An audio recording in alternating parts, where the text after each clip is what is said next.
Selamat datang di channel YT Artikel 2. Dukung channel ini dengan cara like, komen, dan subscribe. Jangan lewati iklannya ya bosku, agar kami semakin semangat. Terima kasih. Episode 220, kisah seorang cleaning service yang ternyata anak orang kaya. Mia dan yang lainnya melihat 20 orang lebih gangster membawa pipa besi berjalan kemari. Dalam sekejap dia langsung tercengang ketakutan, dan jatuh terduduk di tanah. Dia panik dan takut. Saat ini Henry dan yang lainnya pergi ke rumah sakit, hanya tinggal dia sendiri di rumah melayani para tamu. Dia seorang perempuan, sama sekali tidak tahu harus bagaimana. Semua orang juga takut dengan kehadiran gangster ini, walaupun puluhan orang ini kelihatan masih berumur 20 tahun, bahkan ada yang lebih muda. Tapi tangan mereka memegang pipa besi, dan sembarangan, pokoknya membuat orang-orang merasa ketakutan. Melihat cara dan tindakan Rahman, Luna dan Lisa masih cukup tenang, lagi pula ada Rahman berdiri di depan. Mereka tidak merasa takut, hanya dengan tangan menutup mata Agnes, tidak ingin dia melihat kejadian selanjutnya. Sedangkan Ruben dan Rina beda lagi. Tubuh Ruben sedikit gemetaran. Dia memberanikan diri berdiri di depan Rina. Rina menarik ujung baju Ruben, matanya penuh dengan ketakutan. Amarah Rahman mulai memuncak, melihat beberapa orang ini datang ingin menghancurkan mobilnya, dia menjadi semakin marah. Melihat tidak jauh dari tempatnya ada sebuah bangku kayu, dia bergegas menuju ke sana dan mengangkatnya, kemudian berdiri di depan mobilnya dengan teguh dan tak tergoyahkan demi keadilan. Di dalam mobil ada nenek yang masih pingsan, tentu saja dia tidak akan membiarkan orang-orang ini sembarangan menghancurkan mobilnya. Brengsek, berani melawan, cari mati. Ketika pertama melihat Rahman mengangkat bangku dan menghadang di depan mereka, dengan teriakan, sebuah pipa besi mengarah untuk menghancurkan kepala Rahman. Rahman mendengus, dia tidak begitu peduli menghadapi pipa besi yang datang ke arahnya, tapi langsung mengangkat bangku tadi dan mengayunnya dengan kecepatan tinggi. Peng! Gerakan Rahman sangat cepat dan gesit, pipa besi baru hancur setengah, tapi bangku Rahman sudah mengenai kepalanya. Wow! Bangku itu langsung hancur, sedangkan dia belum sempat mengerang kesakitan, sudah jatuh tumbang. Rahman dengan santai menggenggam pipa besi, dengan sedikit tenaga, dia berhasil merampasnya. Para bajingan lainnya masih belum menyadari telah memprovokasi tingkat keberadaannya, masih bergegas mengepung Rahman. Rahman dengan pipa besi di tangan, seperti dapat bantuan, setiap pipa besi diayunkan, pasti ada satu orang musuhnya yang jatuh, dengan cepat sudah lebih dari 10 orang yang dipukul hingga pingsan. Setiap tindakannya seperti sudah diatur, walaupun setiap pukulannya tepat mengenai kepala musuh, tapi itu hanya membuat mereka jatuh, mengenai kemungkinan geger otak, dia tidak peduli, yang penting mereka tidak sampai mati. Mia dan keluarga Pratama lainnya melihat Rahman begitu semangat dan penuh energi, dia sendiri dikelilingi oleh 30 lebih orang seperti berada di satu tempat yang tidak ada orang, pikirannya tenang. Satu orang melawan puluhan orang, mereka belum pernah mendengarnya, apalagi melihat dengan mata kepala sendiri. Terakhir puluhan bajingan ini bertemu Rahman yang menyerang dengan kejam, memukul kepala mereka dengan tongkat, sekali pukul, mereka langsung tumbang, dan tidak diketahui masih hidup atau mati, semua ketakutan. Mereka mundur satu persatu, melihat Rahman yang tatapan matanya sangat menyeramkan. Mereka telah berkelana bertahun-tahun, sudah tidak terhitung berapa kali bertarung. Api yang seperti Rahman memukul tanpa ampun sangat menakutkan, apalagi satu orang melawan 30 lebih orang, belum pernah mereka jumpai. Kalian bergaul dengan siapa? Rahman mendapati musuhnya sudah ketakutan, dia akhirnya berhenti memukul.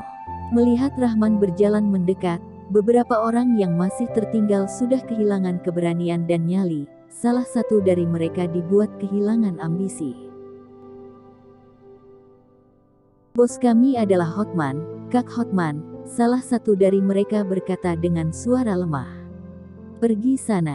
Rahman sambil berbicara sambil membuang pipa besi ke tanah, lalu mengeluarkan HP dan menelpon Adrian. Bagaimana kekuasaan pasukan bawah tanah Hotman? Tanya Rahman. Di sini adalah kekuasaan Hotman, dan yang lain juga sudah digabungkan, kekuasaan dan kekuatannya lumayan besar. Kata Adrian. Kamu ada bergaul dan berteman dengan dia? Rahman bertanya lagi. Tidak ada, tapi 2 hari yang lalu aku mendengar, dia telah bekerja sama dengan Yayasan Tangguh. Selama ini yayasan tersebut merupakan musuhku. Kata Adrian. Rahman mengerutkan kening, berkata, kamu bilang ke Hotman, 2 hari ini suruh anggotanya berkelakuan baik, jangan membuat keributan dengan keluarga Pratama lagi, kalau tidak akan aku cabut ulu hatinya. Baik Tuan Muda Rahman, aku akan segera menghubunginya. Jawab Adrian. Rahman menutup panggilan telepon, merasa Hotman tidak mungkin memberi Adrian muka, dia berpikir, atau coba telepon Messi. Bawa semua saudara dan teman-teman ke kota Citra, kasih kalian waktu 3 jam cukup tidak? Rahman langsung berbicara. Messi mendengar perkataan Rahman, tidak bertanya, langsung menjawab, jika tidak macet, dalam waktu 2 jam sudah sampai. Petik 2. Dari kota Yuzoda sampai kota Citra hanya 1 jam, tambah waktu kumpulin saudara dan teman-teman, 2 jam sudah cukup. Rahman menutup telepon, merasakan kalau meninggalkan Luna dan yang lainnya di rumah keluarga Pratama sangat tidak aman, dan berkata, kamu antar nenek ke rumah sakit, anggota Hotman kemungkinan masih bisa kemari, aku di sini saja jaga-jaga.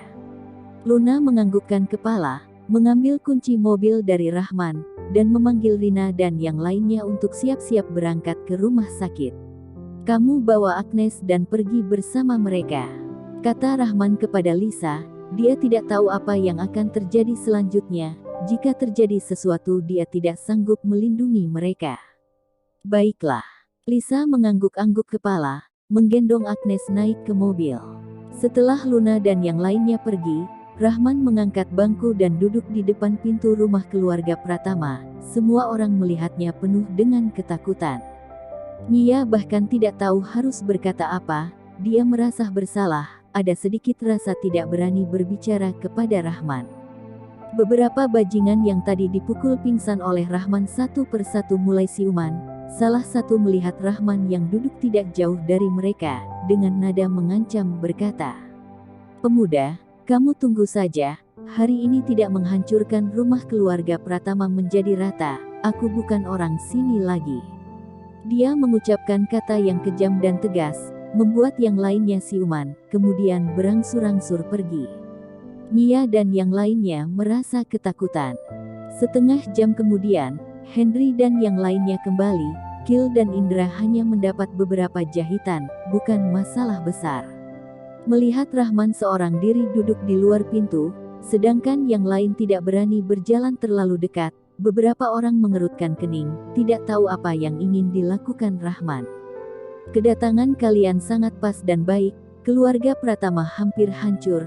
Samuel, kamu cepat panggil orang datang bantu, sebentar lagi anggota Hotman akan datang, dia bilang mau menghancurkan keluarga Pratama. Mia berkata dengan khawatir, Bu, apa yang terjadi, apa salah keluarga kita terhadap Hotman? Hermin mengerutkan kening, bertanya dengan sedikit khawatir, Hotman adalah bos pasukan bawah tanah di kota Citra. Hermin tentu tahu kesombongan dan keangkuhan Hotman. Sebelumnya anggota Hotman datang ingin menghancurkan mobil Rahman, lalu Rahman memukul mereka, kemudian mereka mengancam, hari ini akan datang menghancurkan rumah kita. Ini masalah penting dan gawat, yang pertama kali ingin dilakukan Mia adalah dia ingin menghindar dari tanggung jawab ini, paling baik kalau Hotman tidak menemukan mereka. Mendengar perkataan Mia, orang-orang di sekeliling sedikit menghina. Anggota Hotman jelas-jelas datang menyerbu keluarga Pratama. Setelah Rahman berhasil memukul mundur mereka, Mia malah ingin melempar beban dan tanggung jawab ini kepada Rahman. Sungguh tidak tahu malu. Bersambung.